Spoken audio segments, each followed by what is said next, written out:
want to take from this is, what are your intangibles going into your program, right? Before you even start making the workouts, consider your stress levels, consider your time availability, consider your skill level or your general readiness, right? Yeah, and what will you do? Don't put a bunch of exercises on a page that you think, oh, I'm going to do this, and you get a quarter of the way through like, oh, I'm tired. Everybody's seen the program.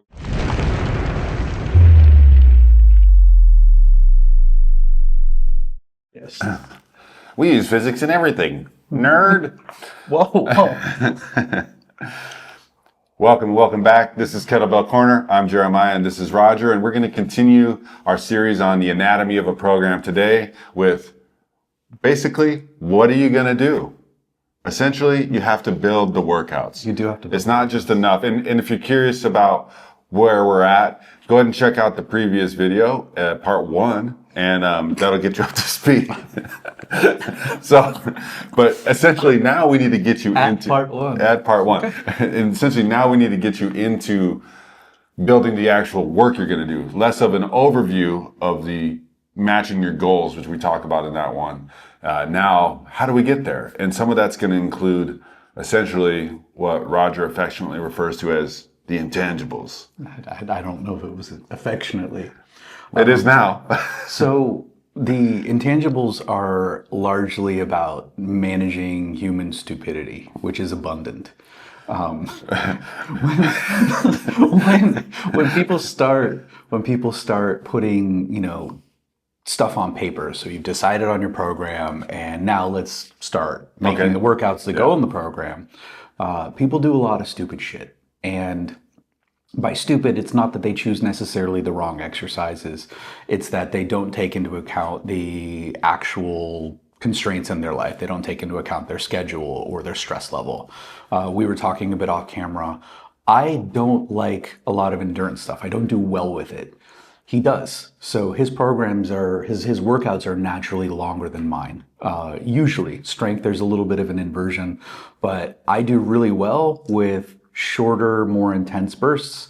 He does better with more endurance stuff. So that's going to be one of those intangible things I'm going to consider when I'm building a workout. Okay. I'm not going to look at his workout like, oh, well, I only have these few things on the page, but I feel like a slacker, so I'm going to do all this other stuff too. Yeah. Like, that's dumb. Okay. So, which is what most people will end up doing anyways. Yes. So, overprogramming is a thing. So you want to think about, what kind of time do you have? What's your stress level? Do you do better with high or low endurance? And another thing people will do is they'll come up with every conceivable exercise that might be good that they saw on the interweb or saw someone in the gym doing. And the exercise list, while it should be 5 or 6, is more like 27 or 47.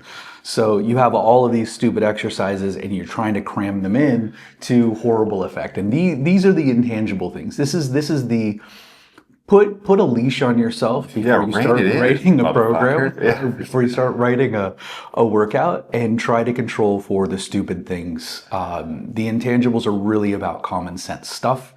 And I don't want to go over them too much because we could talk, for an hour about this and it wouldn't be that helpful. Yeah, it's sort of like, then this episode would be like an overprogrammed workout. Yes. You essentially think about it like this. Less is more, probably. And if it looks overwhelming, it's going to be overwhelming. What does less is more mean? Probably, I said. Oh. Okay. I've learned enough. I've been with this guy long enough to know that you have to qualify some of these absolutes. And I said probably because, Jen, to the point, if you're programming those 27 things and you're just getting through your warm-up, then what's left of you to do the actual work that makes a meaningful difference? Sure. And I think that's what you're getting at. That's a better statement. Thank you. Okay. Thank you very much. Where do we go next? So we've spent some time thinking about the intangibles. We've put a leash on ourselves. We're doing our best to minimize our stupidity. Way. Whatever you want to do. I don't care. So we have minimized our stupidity. Now what are we doing? Well, do we need to be specific, or do we need to wait on that? Well, if we do get to specificity, or if we are training and we are creating a workout that fits into a program, then yes, we need to be specific. Okay, good. Otherwise, it's just a workout, which we said was good. You can do just a workout. We can do that. remember, if you check out the last video, shameless plug again, we talk about the difference between training and workout and why it's good to do both, essentially. So where do we start? Well, what do we need? What type of stimulus do we need? You know, right? Like, what's going to get us to that end goal that we've created for ourselves? And I think that's a good place to start. So we talked last time about the idea of homeostasis. You've got to bring yourself out of homeostasis to cause your body to adapt. And there are many ways you can do that. I can bring myself out of homeostasis if someone were to, come downstairs and just start screaming and throwing things at me.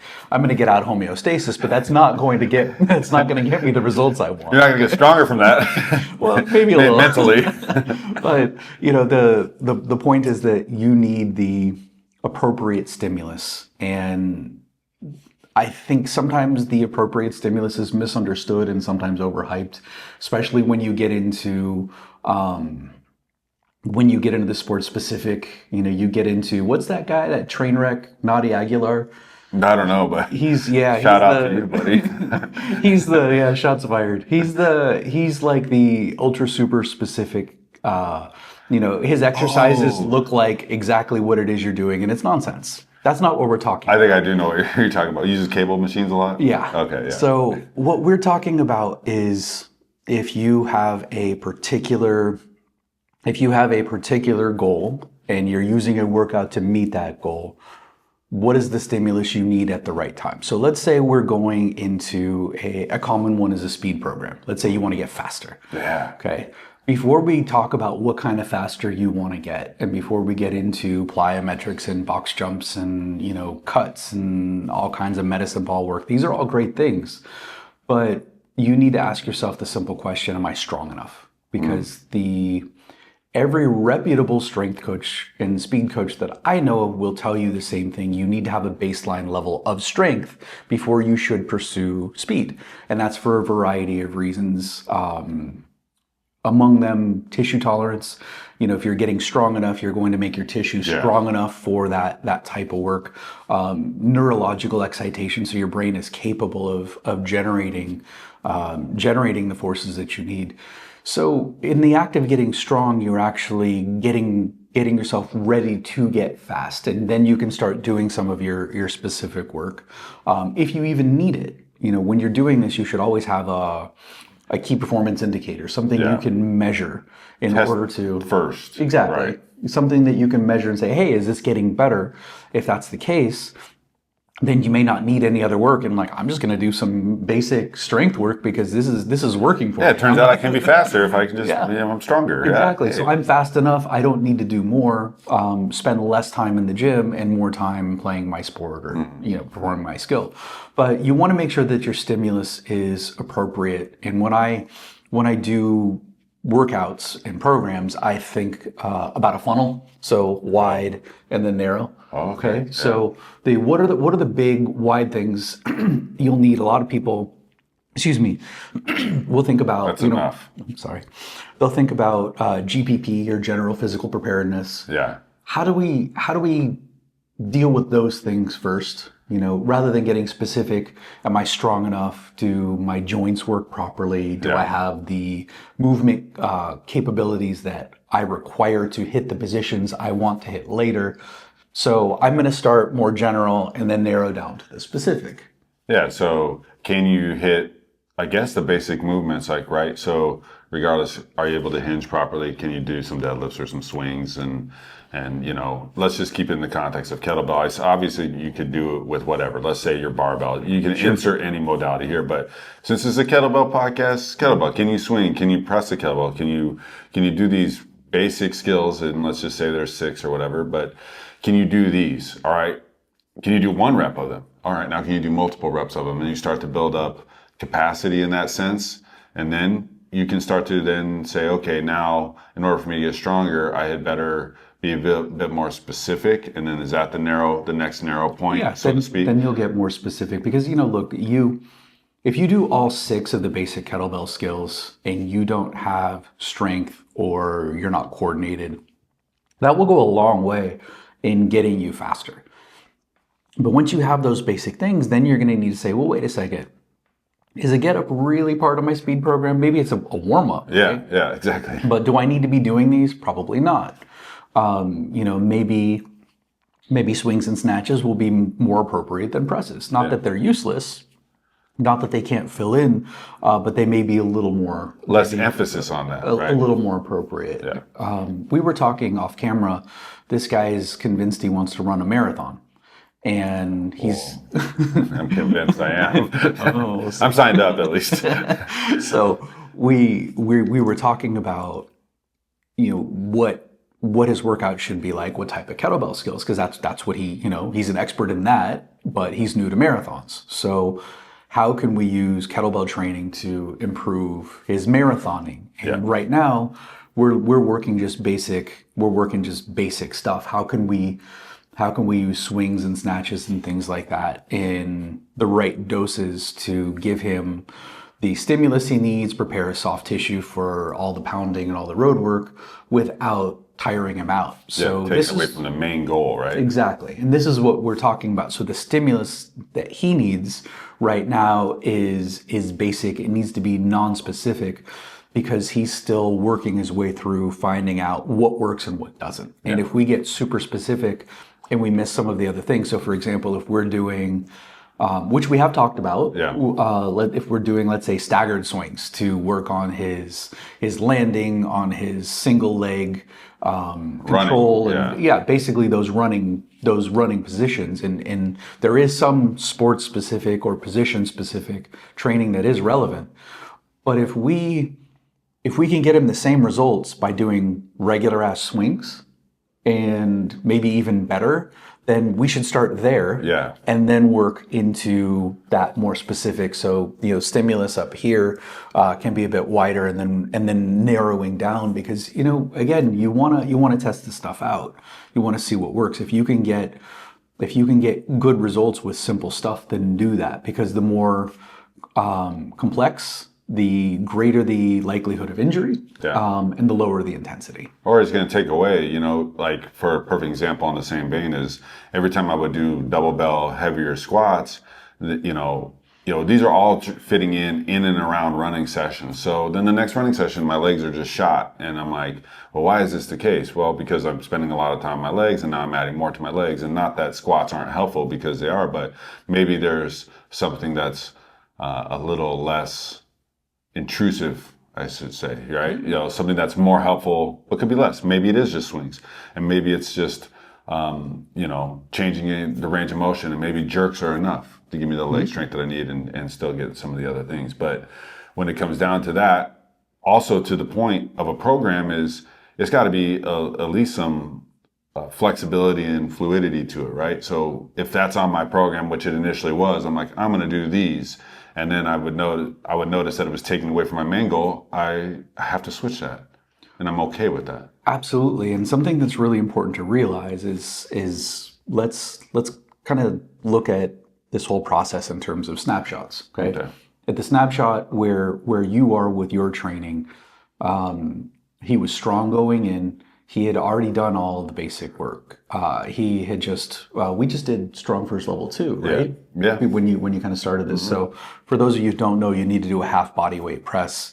That requires a lot of strength. So I know he was hitting heavy squats. I know he was hitting some heavy presses, obviously. I know he had a good baseline level of strength.